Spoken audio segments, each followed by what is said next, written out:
갤럭시 S20 발표가 코앞에 다가온 시점, 이번 언팩 행사를 바라보는 몇 가지 관전 포인트들을 함께 짚어볼까 합니다.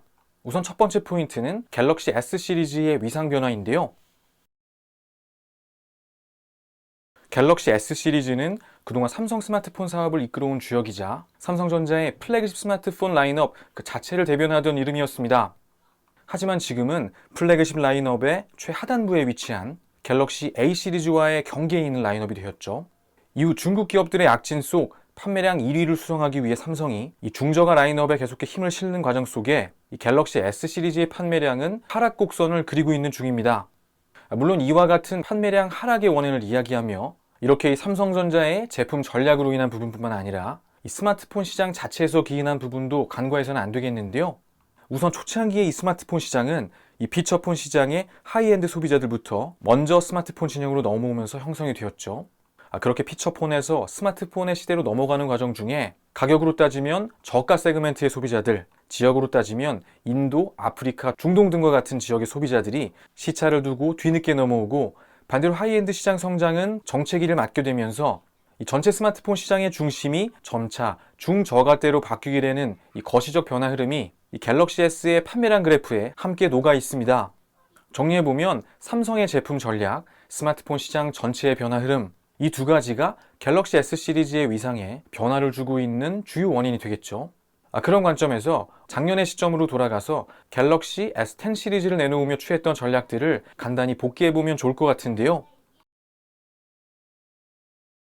갤럭시 S의 위상 변화에 맞서 2019년에 삼성은 S10e를 통한 추가 하향 확장 전략으로 대응했습니다. 이렇게 갤럭시 S의 이름을 달고 갤럭시 A의 가격대로 출시된 이 S10e는 이 S 시리즈의 판매량 확보에 큰 보탬이 되었고, 여기에 더해진 것이 바로 5G 선점 효과인데 5G 스마트폰 시장에 거의 복점 형태로 출시된 S10 5G 모델을 통해 갤럭시 S 시리즈의 위상 변화 속에서도 해당 시리즈의 준수한 판매량을 달성할 수 있었죠.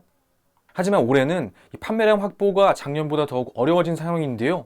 2020년은 하방에서는 이전처럼 이 갤럭시 A 시리즈의 이른바 준 플래그십 전략에 의해 갤럭시 S 포션이 일부 잠식되고, 상방에서는 G 플립을 통한 이른바 폴더블 대중화 전략에 의해 갤럭시 S의 판매가 일부 잠식될 것으로 예상이 되기 때문에 갤럭시 S 시리즈의 입지는 상대적으로 더욱 좁아질 수밖에 없는 상황이고, 보다 중요한 부분은 2019년 한 해 삼성이 누렸던 이 5G 선점 효과 역시 2020년부터는 빠른 속도로 사라지게 될 것이라는 점인데요.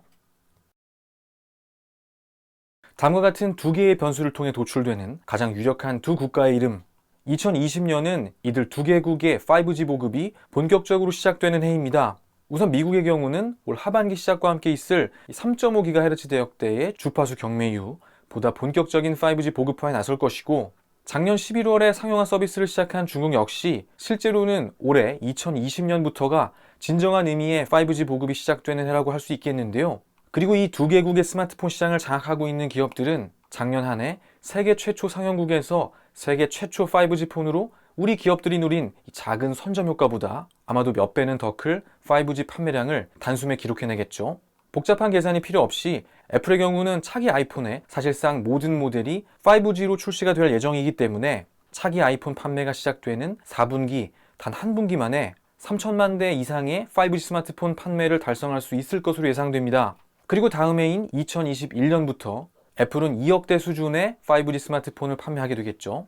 작년 한 해 삼성의 5G 스마트폰 판매량이 670만 대였다는 점을 주목해보면 이 이야기가 어떻게 정리가 되는지 명확해집니다.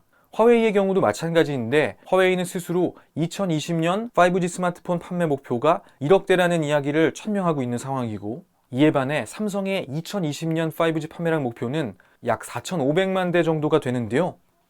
노트와 G 플립의 하향 확장 전략과 갤럭시 A 시리즈의 준 플래그십 전략 사이에 놓인 갤럭시 S, 여기에 5G 카드도 이제 작년과 같은 힘을 발휘하기 어려운 상황에 놓여 있습니다. 여기까지의 내용이 이번 갤럭시 S20 발표를 보며 염두에 두고 보면 좋을 삼성 그리고 갤럭시 S 시리즈가 놓인 상황적 배경이 되겠습니다. 이제 갤럭시 S20에 대한 이야기를 시작하면 좋을 것 같은데요. 우선 2019년을 맞았던 삼성의 갤럭시 S 전략이 S10e를 통한 하향 확장 전략이었다면 올해 이 양방향에서의 압력 사이에 놓인 삼성의 갤럭시 S 전략은 전략 방향을 다시 바꾸어 플래그십 라인업을 공고히 하는 방향으로 잡은 것으로 보입니다.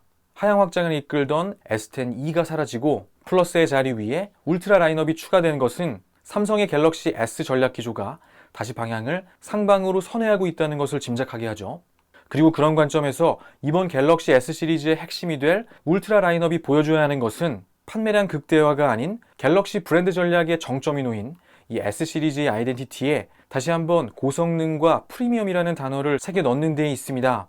그리고 바로 갤럭시 S20의 개발 코드명인 이 단어 안에 고성능과 프리미엄 이미지를 갤럭시 S에 새기기 위한 포석, 바로 이 S20 울트라를 설명하는 이야기들이 담겨 있죠.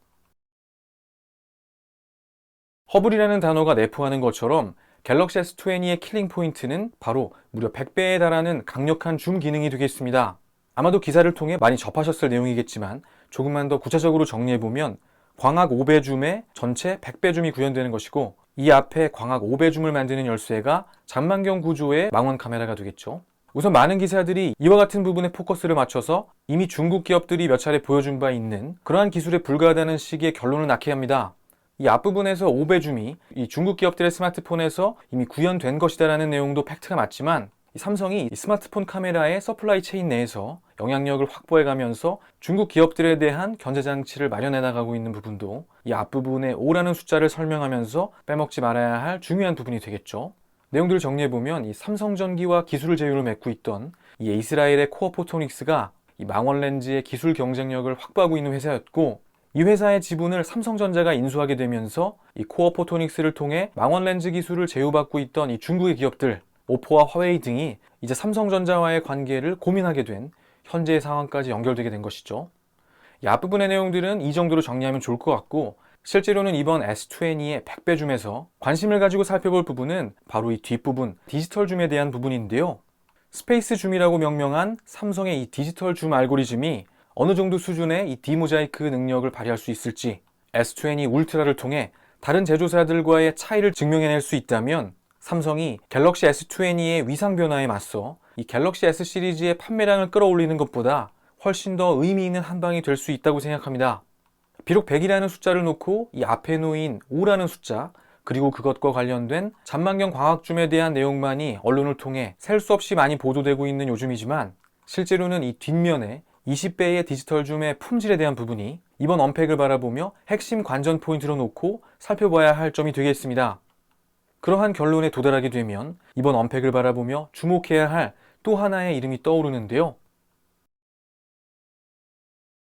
새로운 스마트폰 완성과 관련해 기획에서 발표에 이르기까지 걸리는 사이클을 2년 정도라고 보면, 올해 등장하게 될 스마트폰의 기획 주기가 미국과 중국 두 국가의 마찰이 본격화되고 서로 간의 제재들 속에 갈등이 격화되는 시기와 맞물립니다. 그런 관점에서 퀄컴이나 구글과 같은 이 안드로이드 서플라이 체인의 핵심 플레이어들이 지난 2년간 제휴와 협력의 대상으로 선택할 수 있었던 스마트폰 업체는 그리 많지 않죠. 최신 솔루션을 제공받고 그들의 경쟁력을 홍보할 수 있는 가장 효율적인 선택지가 어디였을지는 매우 분명합니다.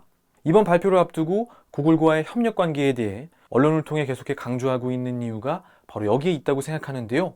그것이 무엇일지는 발표 당일이 돼야 알겠지만, 갤럭시 S4 이후 두 번째의 구글 에디션의 갤럭시가 출시가 되는 것, 그리고 아마도 갤럭시 Z 플립에 구글의 폴더블 스마트폰형 신규 UI가 입혀지는 것 정도는 이미 예상이 되는 상황이고, 개인적으로는 카메라 분야가 이번 S20 개발 과정 중에 협력한 또 하나의 지점이 아닐까 조심스럽게 생각해 봅니다. 구글이 픽셀과 자사의 AI 역량을 통해 보여주고 있는 후처리 기술은 이미 업계 최고 수준에 올라와 있음은 두말할 나위 없고, 삼성 역시 이제 업계 최고 수준의 센서를 만드는 기업이 되었죠. 최고 수준의 스마트폰 센서를 만드는 기업과 최고 수준의 카메라 후처리 기술을 보유한 기업, 이 두 기업이 만들어낼 명확한 시너지가 있는 곳에서 과연 이들이 손을 잡았는지, 만약 그렇다면 어느 정도의 결과물이 나올 수 있을지, 개인적으로 이 뒷부분에 20을 만드는데 과연 구글이 삼성에게 힘을 보탰을까 하는 그런 궁금증도 함께 생기죠. 이번 갤럭시 S20 발표를 지켜보며 집중해볼 또 하나의 관전 포인트가 되겠습니다. 이 전체 내용들을 정리해보면 다음과 같은데요. 결국 삼성이 선택한 방향은 지난 S10 시리즈 때처럼 하향 확장의 판매량 극대화가 아니라 갤럭시 브랜드 전략의 정점에 놓인 이 S 시리즈의 아이덴티티에 다시 한번 고성능과 프리미엄이라는 단어를 새겨 넣는 것이고, 그 전략 속에 바로 다음과 같은 단어들이 놓여 있습니다. 그리고 여기서 100이란 숫자를 만드는 이 두 개의 숫자 중 이 뒷부분이 올해의 삼성의 갤럭시 S 전략을 평가하는 가장 중요한 관전 포인트가 되겠고, 이 과정에서의 구글의 역할을 함께 지켜보면 좋겠죠. 올해도 어김없이 결과 함께 그 시간이 찾아왔고, 언제나처럼 설레는 마음으로 새로운 세대의 스마트폰을 기다려봅니다. 이런 언팩 행사나 가전 박람회의 이야기가 누군가에게는 그저 그들만의 축제처럼 여겨질 수 있는 이야기겠지만, 우리의 삶을 바꾸는 이 기술에 대한 이야기들이 더 많은 사람들이 즐길 수 있는 모두의 축제가 되는 날을 고대해 보는데요. 가젯서울의 이야기들이 그 시간을 더 재밌게 즐기는데 조금이라도 도움이 될 수 있다면 저에게도 큰 기쁨이겠습니다. 자, 오늘 이야기 여기까지 준비했고요. 오늘도 가젯서울과 함께 해주셔서 감사합니다. 행복한 한 주 보내십시오.